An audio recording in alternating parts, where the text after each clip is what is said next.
A lot of you guys ask why I don't sell the boots that I don't use anymore, and honestly, I've thought about it, and you're right. So I'm actually going to be selling these today. This is the Nike Mercurial Victory 60F CR7 colorway, chapter something. As you can see, they're still in pretty good shape. Definitely lots of life left in them. Just small defects just on the upper, nothing too crazy, just cosmetic stuff. And the studs, a little worn down, but nothing too bad. Again, lots of life left in these. I'm looking to get original retail with probably like 90 bucks. If I could get 87, I'd be happy. DM me. What's going on, guys? Josh from soccerreviewsforyou.com, bringing you a video today to talk about buying someone else's used football boots. Is it a good idea? Is it a bad idea? Are you actually saving money or basically just getting ripped off? If you guys do end up enjoying the video, don't forget to support it with a like. And if you're new here watching for the first time and you don't want to miss out on future videos, be sure to hit that subscribe button along with the little bell notification for daily videos on all the latest and greatest soccer gear. First things first, why buy used boots at all? And the number one answer to that question is typically you can find used boots for pretty cheap prices. If someone has a used pair of Mercurial Superfly 6 Elites, maybe in the launch color at this point, that originally retailed for $275, used, you might be able to find them for even 100 bucks, which seems like a really good deal, but not really. In my opinion, there are four main reasons why you shouldn't buy used football boots. Reason number one being that you don't know how they were used. This is a major issue because there's really no way to tell how the boots were treated prior to them going up for sale. Whether you're on eBay or any kind of reseller app, whatever it might be,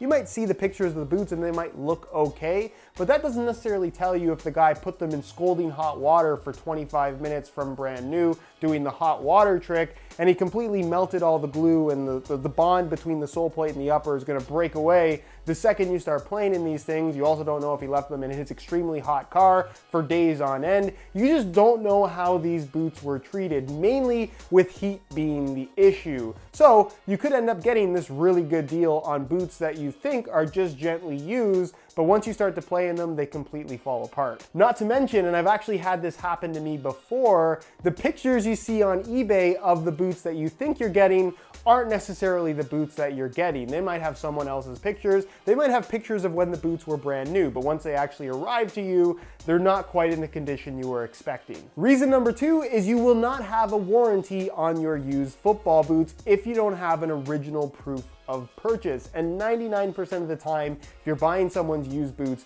they're not gonna come with the original receipt, which you will 100% need if those boots break, which they do technically have a manufacturer's warranty. You go back to Nike or Adidas or Puma or whatever brand it might be, and as long as the boots broke due to a manufacturing defect, they'll actually replace them for you for free. However, if you do not have a proof of purchase from an authorized retailer, not some guy you bought the boots from used, you will not get a warranty. Reason number three is because there's a high chance that the boots won't actually fit you properly because they've been broken into the shape of someone else's feet. We all know that leather boots in particular will stretch quite a lot. They essentially mold to the shape of your feet, and given that everyone has different shaped feet, if you were to buy someone else's used broken in leather boots, the likelihood of them fitting you perfectly is very, very low. They could be too big. If they need to stretch a little bit more, that's kind of an ideal situation, but even the way that the sole plate wears underneath your foot likely is not going to match up perfectly with yours, and you're going to have some kind of issues with discomfort that will never get resolved because, like I said, someone else has broken them in.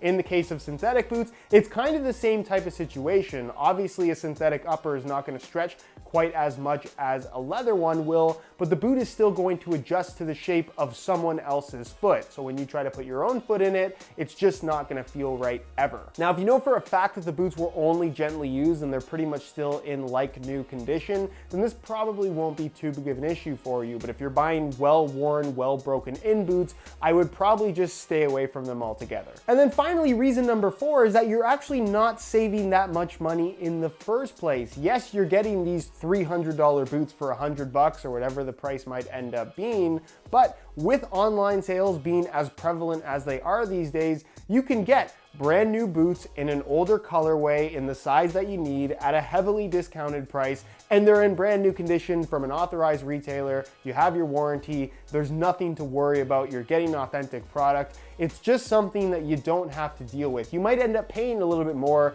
than you would for used boots, but you're getting exactly what you want, which is definitely, in my opinion, worth the couple extra dollars versus buying used. And if you're having a hard time finding good deals on new boots, I'll leave a pop-up on screen, or you can click the first link down below to the super deals page on my website, where I have all kinds of different boots on sale for some really good prices from all kinds of different legitimate online retailers linked together in one place. You don't have to Google search and figure out what's legit, what's not. It's all legit in one place. Go ahead and check it out if you're looking for a good deal. And that's my general advice on used football boots. If you can avoid it, which 99.9% of the time you absolutely can, you should avoid buying used boots. Buy them new, even if it costs you a little bit more. Trust me when I say it'll be better in the long run. Anyways, guys, that's it for this one. If you enjoyed today's video, be sure to support it with a like. If you have any questions, as always, leave them down below in the comments, and I'll do my best to get an answer out to you as soon as I possibly can. Subscribe if you haven't already for daily videos on all the latest and greatest soccer gear.